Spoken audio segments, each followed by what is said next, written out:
So the first question asked is saying, is privacy something to be determined by adults for children?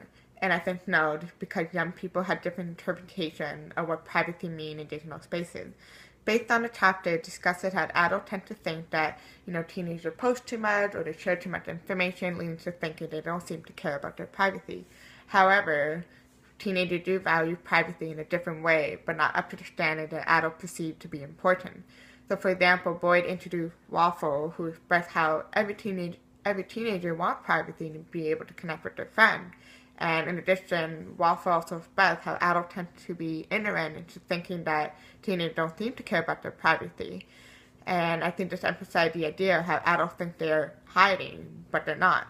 So I think we can see why privacy should be determined by children rather than adults, and their digital spaces and their privacy matter.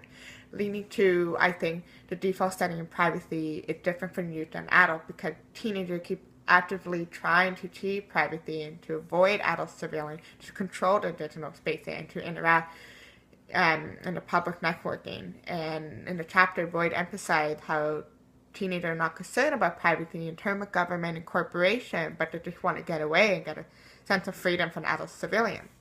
And one way they can do that, and in an agency, I think, is through social stenography, with Boyd discusses, which could be a form in using privacy of teenagers to create different strategies to avoid adult surveillance through encoding messaging and create misinterpretation of what adults might think they are saying.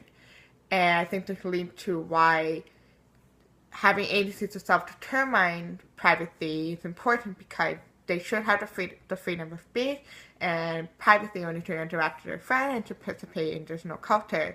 They should also challenge adult discourses of privacy and their right to privacy. Otherwise, as Boyd said, surveillance could be a form of oppression that can limit children's ability to exercise their agency. And I think there's a lot of power struggle for teenagers and in experiencing surveillance, having their right to privacy being neglected.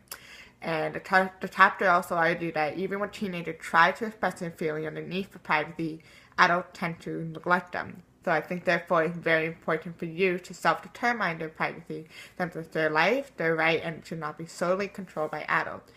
And just a short, I actually did search myself on the internet, and I did my first name and last name, and I actually found there was a lot of information exposed to me on Facebook, like where I'm from and like what school I go to and even like the program I am. So clearly I haven't really done much in terms of my privacy setting. However, if I put in my username for Instagram, nothing showed up in terms of me, but only who would actually follow me, and I actually recognize those people. So I thought it was something pretty interesting to look into.